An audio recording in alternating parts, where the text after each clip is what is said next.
ស្ដីអ្នកទាំងគ្នានេះជាវីដេអូ vlog ដំបូងរបស់ខ្ញុំហើយនេះខ្ញុំជិះជាមួយនឹង sport bike ខ្ញុំទៅផាកាហ្វេនៅ Amazon បន្តិច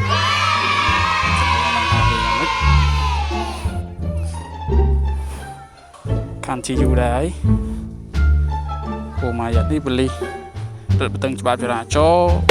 ទៀមទារបានបើកបរហើយឥឡូវឮថាផ្អាកវិញហើយខ្ញុំក៏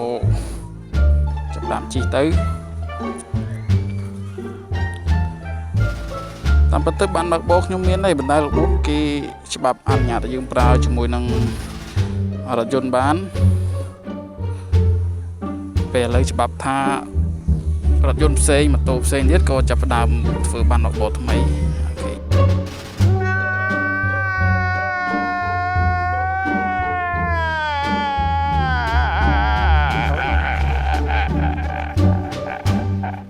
ចាប់ដើមទាំងអស់គ្នាក្រឹបម៉ូតូយើងខានជាយូរអញ្ចឹងយើងគួរតែកាច់វាសោបាន2ដងទៅ3ដងអីចឹងទៅដើម្បីឲ្យវាដើរស្រួលតិចអូខេមួយទៀតមក start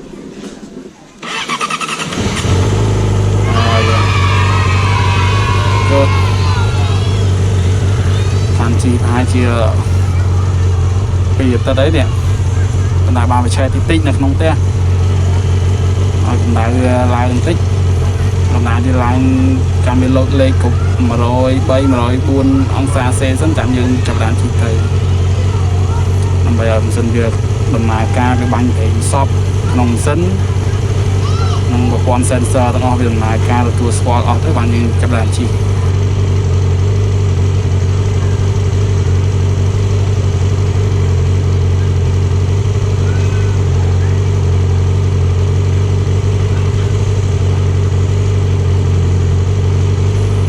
ហើយជា3នាទីហើយជា3នាទីវាដំណើរការល្អនឹងអូខេ104អត់ទៅទាំងអស់គ្នាបុប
ឆ្ងាញ់ហីយោ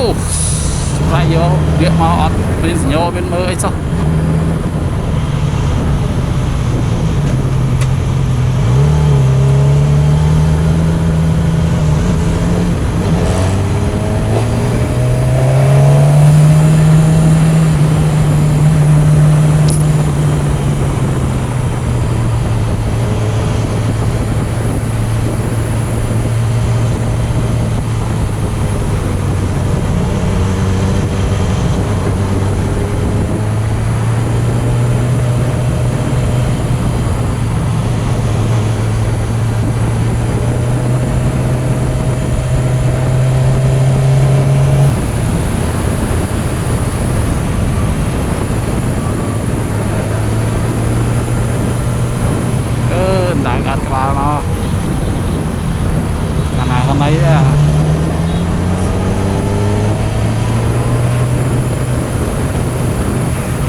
tiền chuối ra mà chung sân nhầm cả lăng lang mau ấy từ cà phê nơi chỉ dọn về vậy thằng chị vô rồi tập ban cắn chỉ vùng chung lên rồi na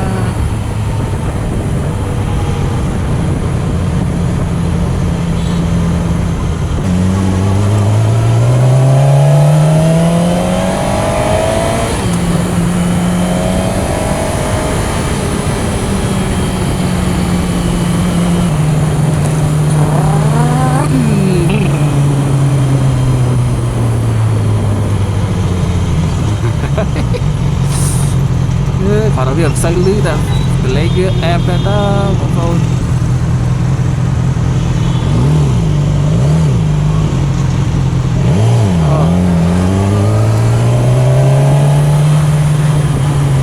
oh sorry nói bên đồ tiếng đáy ơi tiền phải lấy ra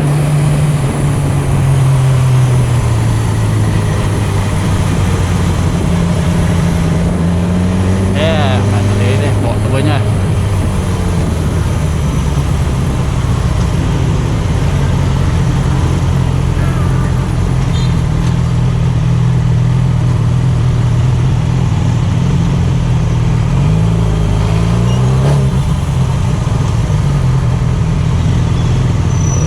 còn bốn nè tô thốn phò lại ba bên này không cong cái muối thông phốt cứ cái đầy như là chỉ cái đầy rồi hai chanh màu mònហើយបញ្ហាវាមួយទៀតគឺយើងពិបាកបត់យើងធ្វើការបត់អីវាពិបាកកវាខ្លីអញ្ចឹងអ្នកសម្រាប់អ្នកដែលជិះម៉ូតូស្ពណ៌ដំបូងនោះវាអាចមានបញ្ហារឿងដួល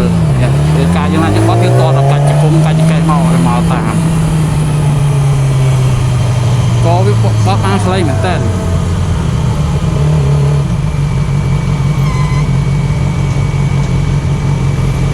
កាលណាបត់ទៅជាការអស់កជាដួលព្រុស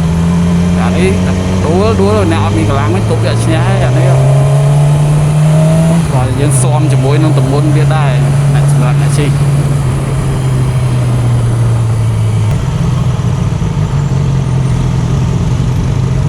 បាច់អស់មួយមើលសោតអត់មួយអត់មក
ហ្វេហើយយប់ហ្មង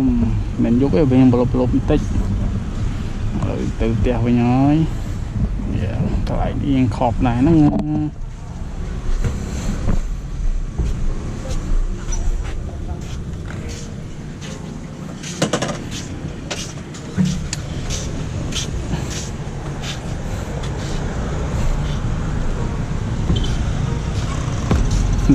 không toàn hay không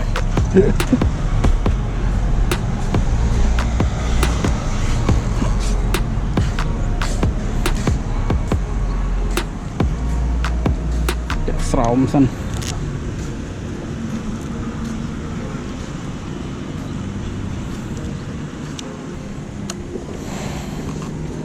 te vô coi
មានតែប៉ុណ្្នឹងទេបងប្អូនមិនមានអី